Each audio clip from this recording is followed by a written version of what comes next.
Joining me on the episode today is one of the most exciting pound for pound fighters in the world.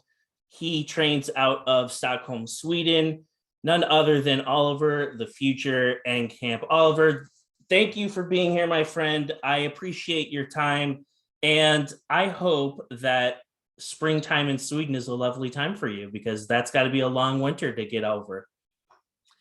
It is, but actually we just had a somewhat of a setback, if you can call it that. We have a word, we say we have April weather. So in April every year, people get so happy because the spring is here and sun is shining and people can put their winter boots inside. And then suddenly in the middle of April, a snowstorm comes back and it just hit us. And I switched to summer tires on my car, but now I should probably have kept the winter tires. So I've been out in a snowstorm walking my dog, just came inside. So we just have one of those typical April days here in Sweden. But so they like to tease you. They like to keep you guessing. And I wanted to shift gears. And since we're talking about Sweden, I want to talk more broadly about Europe. You have been around this game for a long time. I know, you're 30 years old, young guy, you're in your athletic prime. And when I think of up and coming talent, I think about you, but it's also this weird paradigm, or I'm sorry, it's also this weird element because you're still a young guy, but you've been around long enough to see just how MMA has unfolded over Europe since you started competing. And I wanted to kind of flash back maybe a decade ago, 10, 12 years. Mixed martial arts is such a brand new sport, relatively speaking. And in Europe, I know that there have been some particular challenges with the legality of the sport. I know in Norway it's banned, and there are some countries that have a tolerance for it, others don't.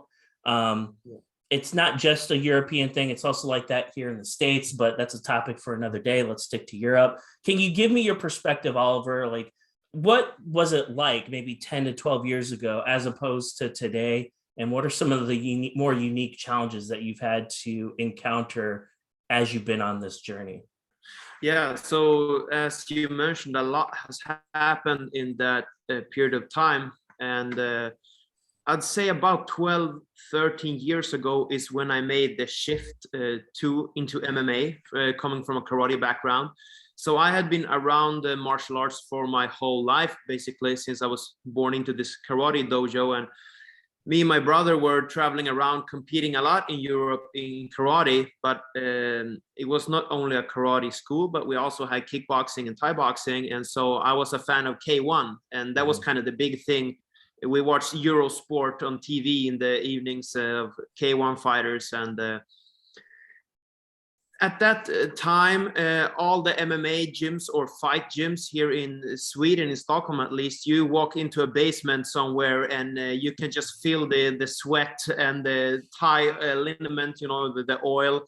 It's in the air, and everyone who was training had a lot of tattoos and shaved heads, and it was this kind of stereotypical fighter. And I made the shift because I wanted to just expand my knowledge, basically. And karate is very restrictive in its rule set. It's more like fencing. So I wanted to learn more, and I delved into kickboxing.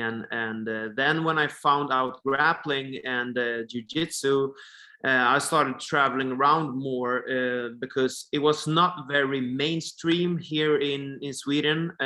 So I started traveling abroad. So I went to United States to learn more about the wrestling and MMA, where the sport had come much further. If you would walk on the street 10 years ago and ask a random person if they know what MMA is, probably not. But today, I think most people here do. So the sport has really evolved very quickly. In Sweden, it's been because of some of our pioneers, like Alexander Gustafsson that you mentioned before. He got the UFC to come here to Stockholm, and host an event in Ericsson Globe, which is our most iconic arena, where I also made my UFC debut. Yeah, today there's a lot of fans, and the new fans that watch MMA or UFC today, they barely know these guys that I watched 10 years ago coming up, Right. that made this sport, you know. And I remember when I started fighting just 10 years ago, it was still style against style, you know. I fought a lot as an amateur. Like every month I would go to a new city in Sweden, and one tournament you faced a Thai boxer, and the next you faced a judo guy, you know. And this was just 10 years ago. And now there's MMA gyms everywhere where you learn the complete art from scratch. So no one has to tailor their style or tactics anymore because of a certain area that you know, because today you learn everything right away. And this is the way I also teach, because I'm not just an athlete and fighter, but I also teach classes and run this martial art gym that you see behind me right now.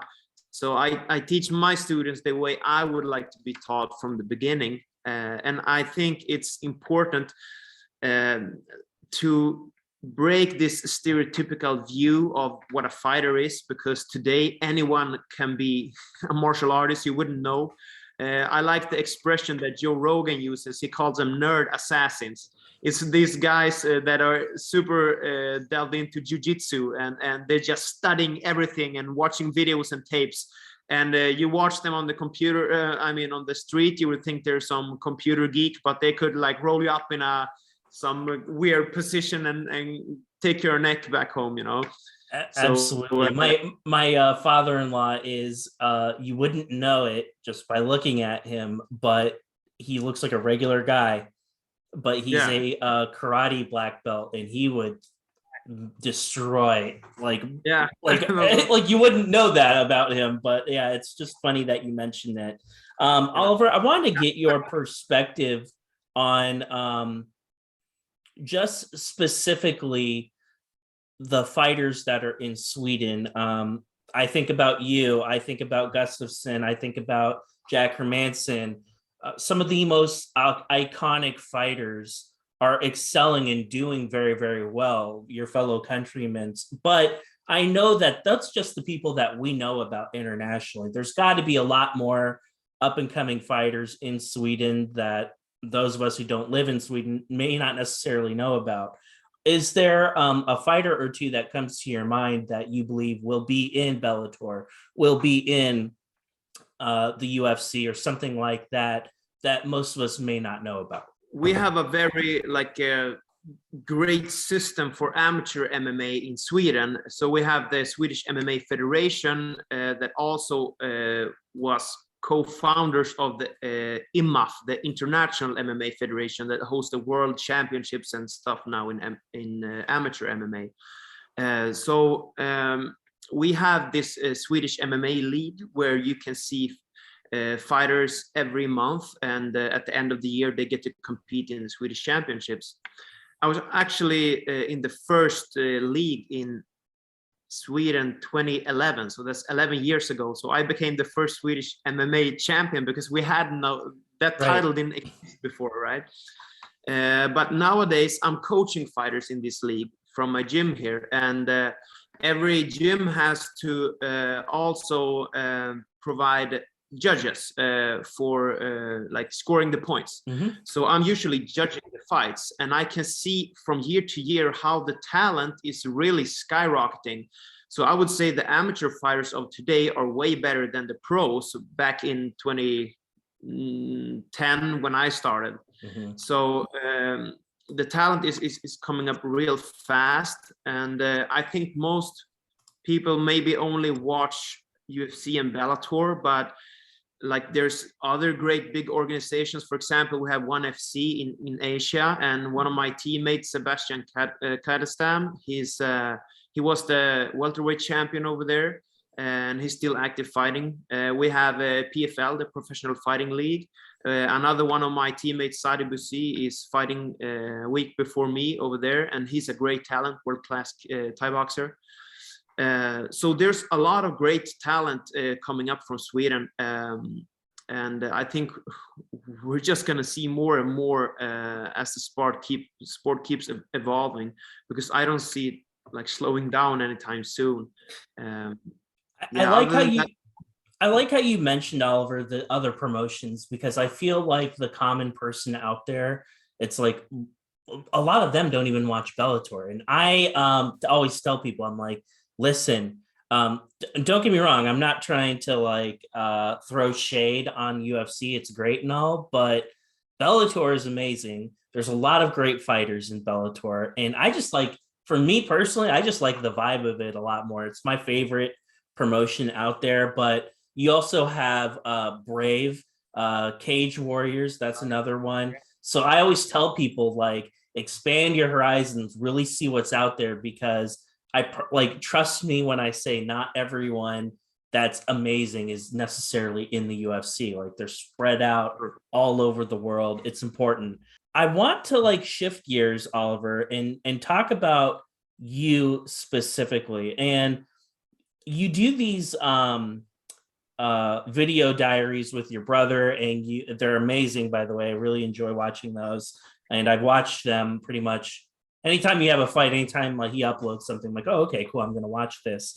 And you really like do a great job of breaking down the things that happen during the bouts, your thoughts, your feelings on how the fight went. It's really fantastic. I'm looking forward to the upcoming one that I'm sure you'll be doing soon. You answered a lot of the questions in your vlog about your thoughts on Kyle Crutchmer, but for people who haven't seen it or don't know what we're talking about, can you explain some of the challenges that you had to encounter, not only when you were fighting Kyle, but there was a lot of things that happened before that.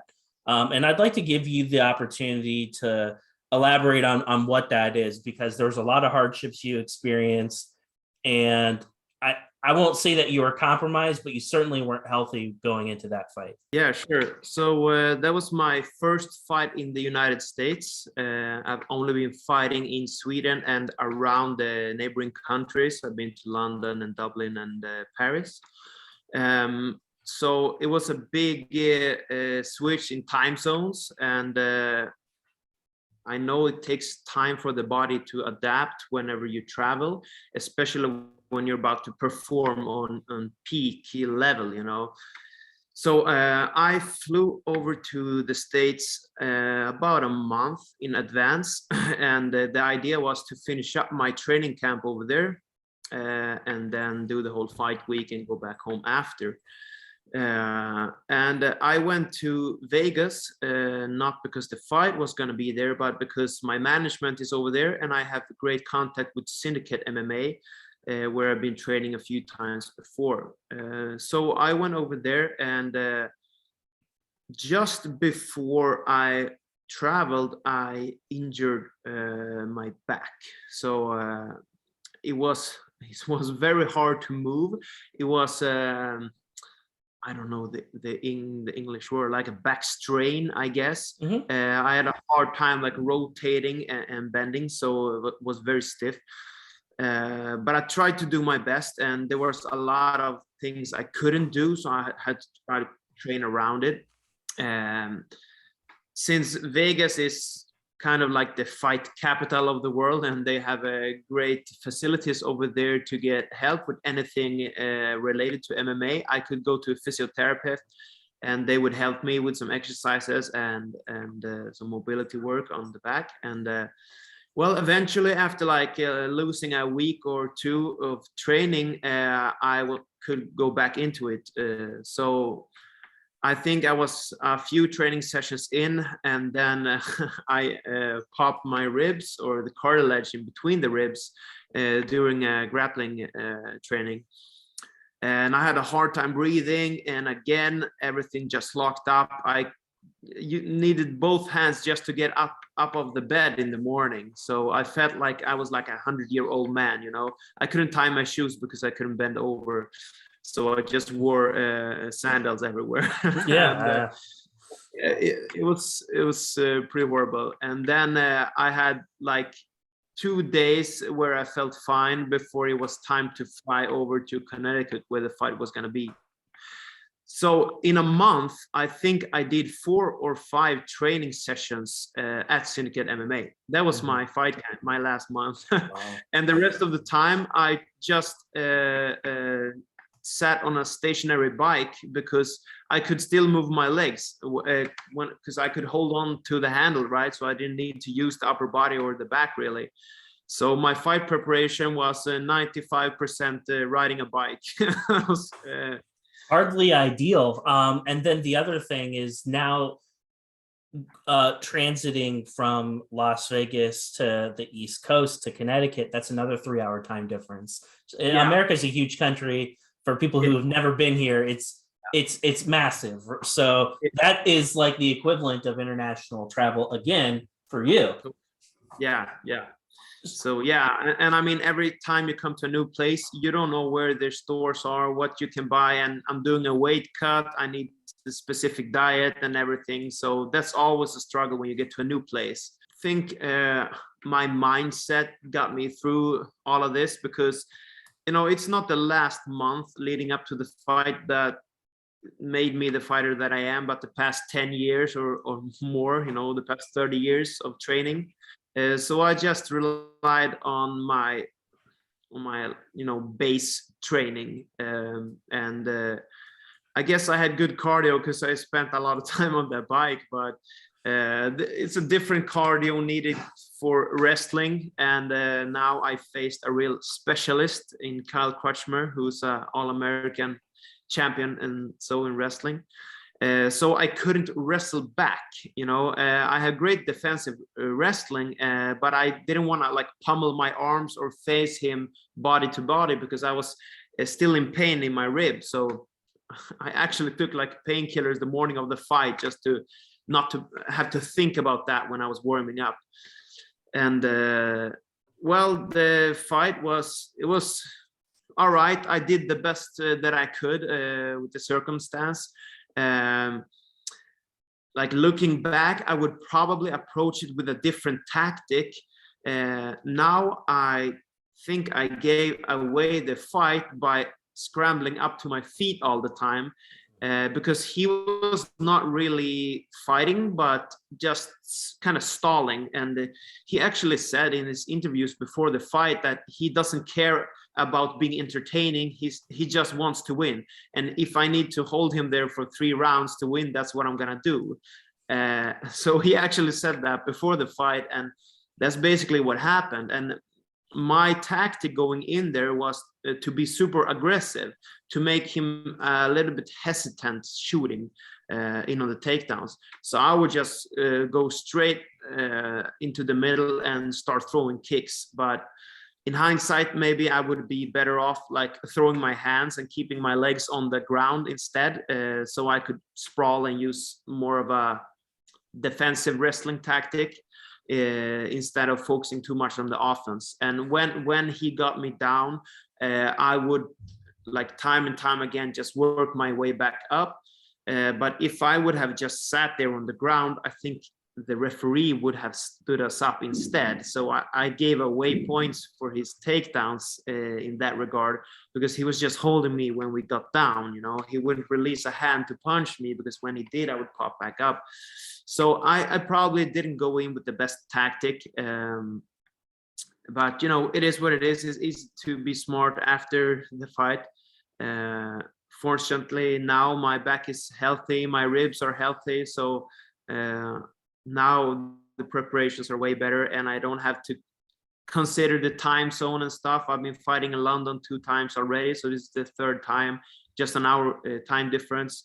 And it's actually my opponent now who's traveling over here instead. So, and that's got to be nice. And you know, my thoughts when I watched the Crutchmer fight, I knew something was wrong. I didn't know what, but I was watching that fight live. I was like, okay, he's either injured and he didn't say, or something's off though. Like, it's not like the Oliver I'm used to watching. So I assumed that's what it was. One of the things I like so much about you though, like, yes, I think it's striking. Like, that's immediately the first thing I think of when I think of you. I think of kicks. I think of somebody who has that sort of karate style, that karate base, and who's going to light you up on the feet and pick you apart. But the thing I love about you isn't your striking, though, it's your ground game. It's a lot better than what I think people think about. I think it's a very underrated part of your game. I can't recall the last time I've seen somebody pull off the submission that you did in 2020. That you're very technical, you're very, very sophisticated on the ground. That's a portion of your game that I don't think gets enough attention, and I don't think enough people are talking about that. And that's why when Kyle shot on you, I was thinking to myself, like, that's not a guy I'd want to fight on the ground. I stylistically, I didn't like that fight for Kyle. Unfortunately, it didn't work out for us. But I do agree with you. I think like all he was doing was grinding the clock. And it was unfortunate the referee didn't stand you up. I thought it was kind of boring. And I thought you were the only one that was trying to be active and do anything at all. Yeah. I think also like the scoring was a bit off because I don't know how they score significant strikes, but I use a lot of slaps. And believe me, a slap full power on your eardrum, it's a significant strike to me. But they didn't seem to count any of those. And I don't know how many of those I really hit with. So obviously he won the wrestling part, but I think I got way more significant strikes than him, but not on the scorecards when we watched the statistics. So yeah, that can be debated, I guess. Yeah, I like the Stockton slaps to the ear. I did like that. Here we call them the Stockholm slap. Yeah, well, I love that. Even better, the Stockholm slap. I'd imagine like that's not gotta be a very pleasant feeling. That has got to be very painful indeed. I want to shift gears. I want to talk about your fight, your upcoming fight. You are going to be fighting a really scary guy, Mark Lemminger. For people who don't know who that is, he has fought the best of the best in Bellator. He has a record of 12-3. He'll be taking on Oliver. The fight is going to occur at Bellator 281 on May 13th in London, England. So make sure you watch that. Here in the States, you'll be able to stream it on YouTube because it will be on the undercard. I don't know about for you guys in Europe. I assume that's also the case. I think so too. Perhaps you need a VPN of some sort to stream it or not. Or just go to Reddit. I'm sure it'll be on there. I don't know if I'm allowed to say that. Sorry, Scott. Sorry, Scott Coker, but I love Bellator. And Oliver, let's talk about Mark for a little bit.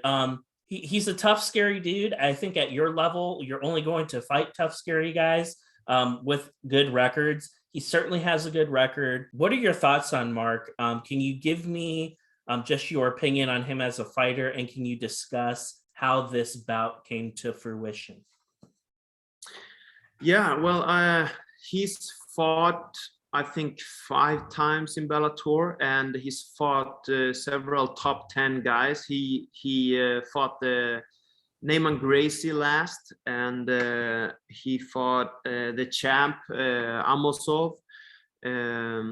So he's been in there with these great guys, and he's gone like 5 rounds in a lot of his, 3 rounds in a lot of his fights. So he has a lot of time under, in the cage, and experience accounts a lot. And I think stylistically, it's a fun matchup for me. From what I've seen, he seems to favor boxing a lot.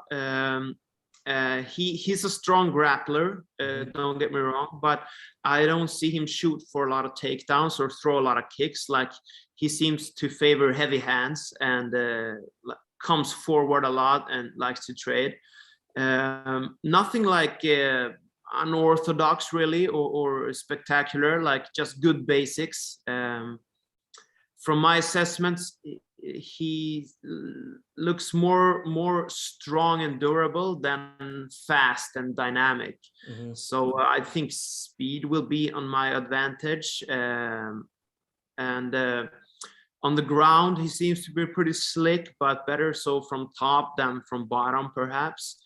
I think it's not smart to try to make too much analysis from the previous fights, because fighters change style from every opponent. You know, you tailor your tactic against them, so it won't be the same Mark fighting those other guys that would be against me. So I'm just trying to get like an overview of him and not focus too much on detail. Whereas myself, I feel comfortable everywhere. As you said, like my grappling, that's been actually like my go-to finishes. I think like 70% or something of my finishes are from submission and not from striking. And that's maybe because people see me as a striker coming from a karate and kickboxing, and we go to the ground and they don't expect my grappling to be the way it is. You like I said, in a way, it kind of reminds me of Donald Cerrone. We think about Donald Cerrone, and we think about, just like you, we think about the kicks and we think about the striking. But in his day, when he was in his athletic prime, I tell you what, one guy you don't want to be on the ground against was Donald Cerrone. Very strong on the ground, and not enough people talked about that. During his career, I felt. What's interesting about your fight against Mark, you're both the same height, 183 centimeters. For doing the math, that's 6 feet tall. Depending on which system of measurement you're using, you have a 194 centimeter reach. He's at 178, same height, but you're like lankier, you're longer. That right. You have that wingspan. He doesn't have that. I think that is going to play I think that gives you a significant advantage going up against Mark. Yeah, it's funny that you noticed that, because I agree, really, and it's also important to take into consideration how you use your reach, because some fighters have real long arms but they fight very short, you know. But I switch between a short and a long guard from the karate stance, right? So I get way more reach, and I have big shoulders to hide behind when I use the long guard. So that's a very good analysis of you, because I think the reach will also play a big role when we're on the feet in this fight. You have fought some very difficult opponents, and I think one of the things I like so much about you is you're not afraid to fight a tough guy. You're not afraid. Lewis Long, for example, very tough, very scary dude. You knock him out. Dawa, another very, very difficult opponent. We already talked about Kyle. Now here we are fighting Mark. Range of opponents, I feel, is very sound. And I think that you are very, very close. Like, the road to getting to the top 10 is through guys like Mark and Oliver. With the victory against Mark, can you kind of like tell me what is your plan beyond? Obviously, you want to finish 2022 in the Bellator top 10. I can only imagine that's your goal. How do you achieve that? Well, I think I've changed my goal setting and perspective on fighting over the years as I've matured into the sport. When I got in, like, I just did it to try it out, more or less, and to evolve as a martial artist. And then when I realized I'm pretty good at it, I started winning fights from only losing in my karate career. I suddenly started winning, and I started putting up these goals of you know, championships and you know, having a good professional record and so forth. But then in the past few years, it's switched back more to like having a bigger picture, because fighting is like, I was so identified with being a fighter. That's who I was. Now fighting is just something I do. But martial arts, to me, like, this sounds cliche, but it's really a lifestyle to me. I was brought up over here, and I've been running around here since I was in diapers, you know, and with my brother, traveling around, making videos and making great content. being a teacher and instructor, and also for kids, and like being a good inspiration, a good role model. I think I can do so much more than just, you know, beating opponents and winning titles. So to me, it's more about the journey and not so much about the goal. I just want to be my best self at all times, so I can you know, inspire people to make better choices for themselves, and break that stereotypical view of the fighter that we talked about earlier. You don't have to be a brash trash talker and tattoo your face and talk about smashing people all the time. There are those guys already, but I think the way the world looks right now, there's so much turbulence and shit going on. So I think we need better role models, like that can show you how to be real tough, but at the same time with a lot of humility and respect for others. And that's the traditional, like, bushido, with the way of the warrior, as they say in Japan. That's the martial arts spirit that I want to convey, and that's my goal now. And I don't think it's gonna change for the rest of my career. I just look forward to real entertaining fights, and whoever they put in front of me, I want to make like a real good fight, and just see myself become better with each one. And I think that's really the only thing I can focus on, like the opponent in front of me right now. Because things change in this sport so fast. You know, somebody from a top 10 ranking drops out, another guy steps in on short notice, wins, and suddenly he's in the ranking.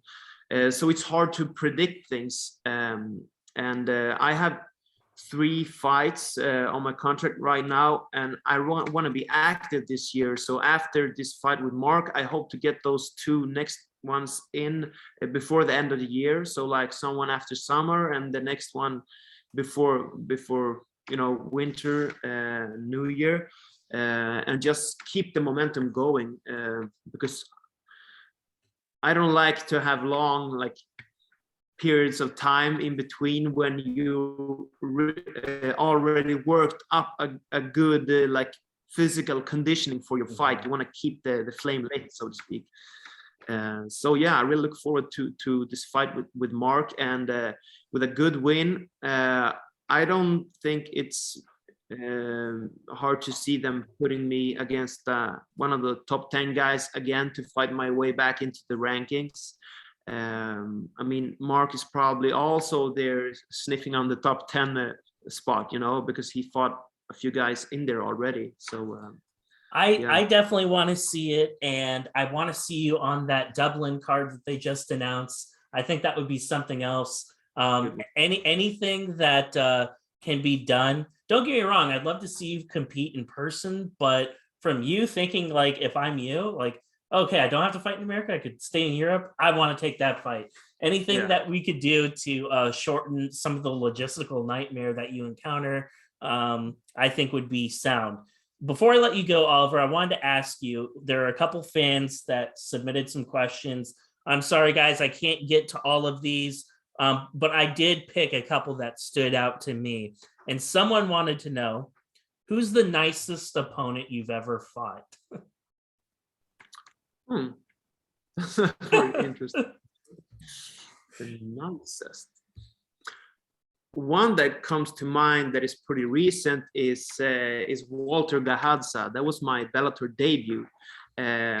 He looked real intimidating and scary, the sniper, you know, he great hands, but and we didn't like talk or anything before the fight, but after the fight, he's a true martial artist himself. So he's very like pure-hearted, and he opened his own gym a few years ago, and he always comments like on my posts, even though we already fight. Like, he's very encouraging, and he likes to share my posts and stuff.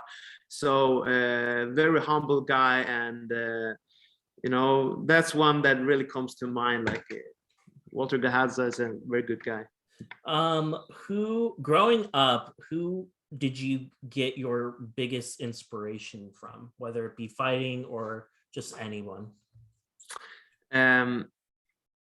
My mom and my brother are the two biggest inspirations for me. So my mom in how to be a good person, a good martial artist, teaching me manners, and my brother in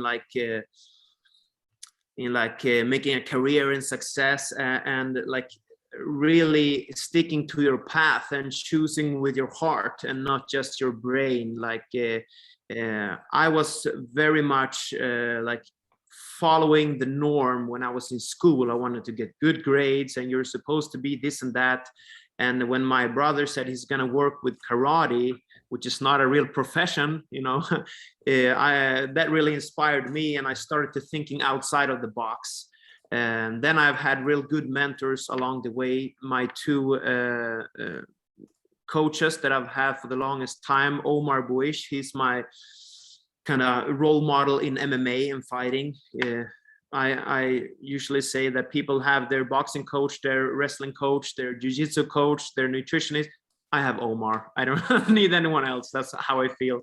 And then kind of my mentor, or like a father figure for me growing up, was my other kickboxing coach, Roger, who's still teaching here at my gym. I've had great discussions. He's a great coach, not just in martial arts, but in life in general. So those are like the four people that are, I guess, closest to me, inspired me most. And when it comes to like big fighters and celebrities, I don't get attached to any specific fighter, but when I'm working on something myself, I'm drawn to a certain fighter that does that very well, and I will follow them for a while, watch their fights, and then maybe I'll be working on something else and I'll be drawn to another fighter. That's my answer. The last question that we have is, are you interested, like, what are your interests that have nothing to do with martial arts? Like, do you like any sport that has nothing to do with fighting or martial arts, or any other like hobbies that would surprise people? Yeah, so most people just know me doing this 24/7 because my whole life is basically martial art in different ways. But what not many people know about me is I'm very interested in spirituality. And this is just in the past few years. Like, we're not a religious family. On the opposite, I would say. So I wasn't grown up with anything about this, but I'm very interested in different cultures, like ancient cultures, and how they approach spirituality, and like expanding your consciousness in different ways. There's so many mysteries around the world that catch my interest, and I can really dive down in a rabbit hole, be it UFOs or whatever, near death experiences.